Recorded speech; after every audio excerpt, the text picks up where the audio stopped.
Bonjour et bienvenue dans l'émission Box Office Pro, une petite émission un peu tardive mais toujours implantée en plein cœur du Festival de Cannes. Et bonjour Slim. Bonjour Achigul.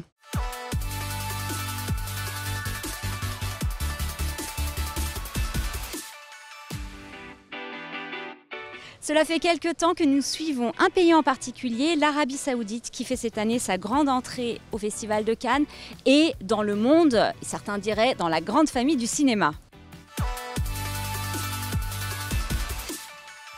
Est-ce que tu peux nous dire qu'est-ce qui s'est passé en Arabie Saoudite depuis la fameuse levée de l'interdiction de cinéma en 2017 et l'ouverture du premier cinéma en 2018? Alors Slim, la croissance a été fulgurante.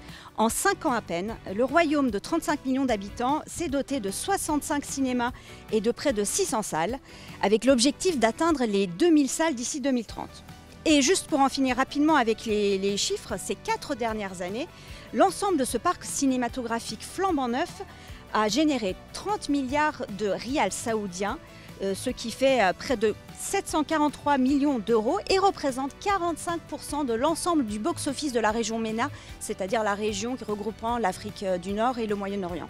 Mais évidemment, il n'y a pas de cinéma sans film et l'Arabie Saoudite est aussi en passe de devenir un guichet incontournable pour les productions internationales. Pour le constater, il suffit de voir le nombre de films en sélection cette année, à commencer par Jeanne du Barry de Maïwenn, qui est le film d'ouverture du Festival de Cannes de cette année. Toujours en sélection officielle, en compétition, Les Filles d'Olpha, un film tunisien réalisé par Kawthar Benania. À un certain regard, un film soudanais, Goodbye Julia, réalisé par Mohamed Kordofani. 2 films marocains, L'émeute de Kamal Lazrak et La mère de tous les mensonges d'Asmaël Moudir. À la semaine de la critique, c'est Inch'Allah un fils, un film jordanien réalisé par Amjad El Rachid. Et tous ces films ont la particularité d'être passés par le Red Sea Fund, qui est le volet professionnel du Red Sea International Film Festival, qui se passe depuis quelques années seulement, chaque année, à Jeddah, dans la capitale économique du pays. Mais le Festival de Cannes a, je crois, été l'occasion d'une grande annonce aussi. Exactement. Figure-toi que l'Arabie Saoudite a annoncé investir plus de 180 millions de dollars dans le Fonds saoudien pour le développement culturel, qui concerne le cinéma, mais également plusieurs autres volets de la culture. Ça va servir pour la production locale saoudienne, ça va servir pour les films internationaux, ça va également servir pour accueillir des tournages étrangers. On peut compter notamment 2 super productions hollywoodiennes qui ont récemment été tournées dans la région, précisément dans la région de Al Oula, au nord du pays. C'est Kandahar avec Gerard Butler et Desert Warrior avec Anthony Mackie.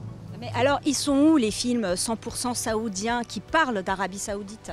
Eh bien, figure-toi que cette année, que l'Arabie Saoudite est représentée par 3 jeunes cinéastes, Sarah Balraonaim, Mahal Saati et Khaled Zidane, qui sont venus présenter leur court-métrage au marché du film et lors d'une soirée spéciale à l'hôtel Gré d'Albion.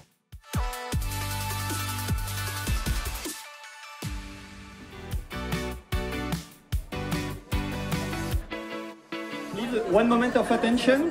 We are about to start our screening. Good evening, everybody. It's my pleasure to introduce this event. Most of you are gonna watch Saudi movies for the first time. Dans les réalisateurs, il y a 2 femmes. Ça m'a beaucoup touchée de voir cette jeune génération de réalisatrices.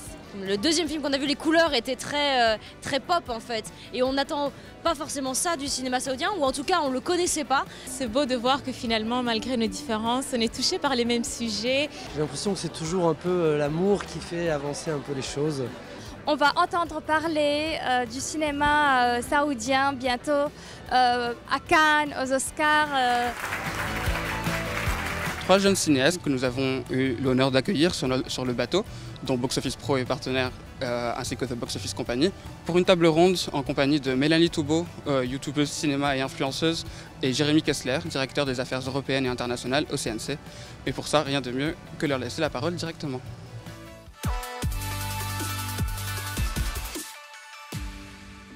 Welcome to all around this round table. Let's partner all together today to explore the rising new Saudi cinema from its origins to its destination.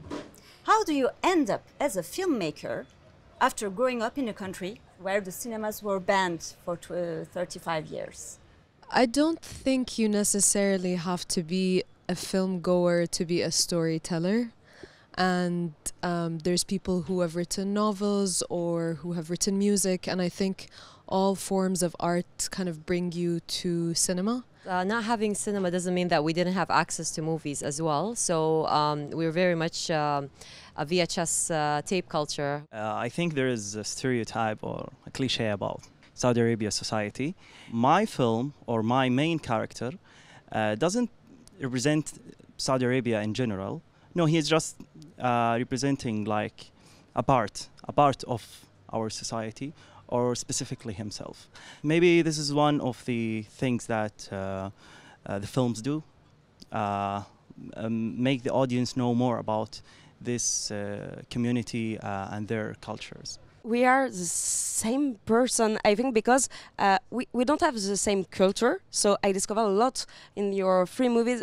So I'm so happy to meet you because it's a logical meeting, I think. Pourquoi il faut absolument voir leurs films? Déjà parce que c'est des films qui nous ressemblent. Quoi de mieux que le cinéma pour nous faire découvrir des nouvelles cultures et surtout casser les clichés. Et en fait, on va juste se rendre compte que on est les mêmes et qu'on adore raconter tous des histoires et qu'on peut faire ça tous ensemble. Melanie pronounced earlier a key word, which is emergence. Emergence is a top priority for us as a film fund, as public authorities in Europe. We have a scheme at Sensei called Cinéma du Monde, Aide au Cinéma du Monde, which allows to finance films that are co-produced with France and that may come from all around the world. Ce qui est intéressant aujourd'hui, c'est que jaillit une nouvelle génération de créateurs et qu'on distingue une véritable volonté à la fois de la part d'une partie des pouvoirs publics et de fonds privés de mettre l'accent sur l'émergence. Une initiative qui consiste à mettre en place des fonds, des aides aux jeunes auteurs ne peut en ce sens que rentrer dans notre champ d'intérêt parce qu'elle prépare les cinémas du monde de demain. Et voilà, nous sommes arrivés à la fin de notre petite émission, à la découverte d'un pays certes riche de ses capacités d'investissement, mais aussi riche de ses talents. Merci Slim. Merci à Shegul et merci à tous de nous avoir suivis pour cette petite émission spéciale Arabie Saoudite et à très bientôt.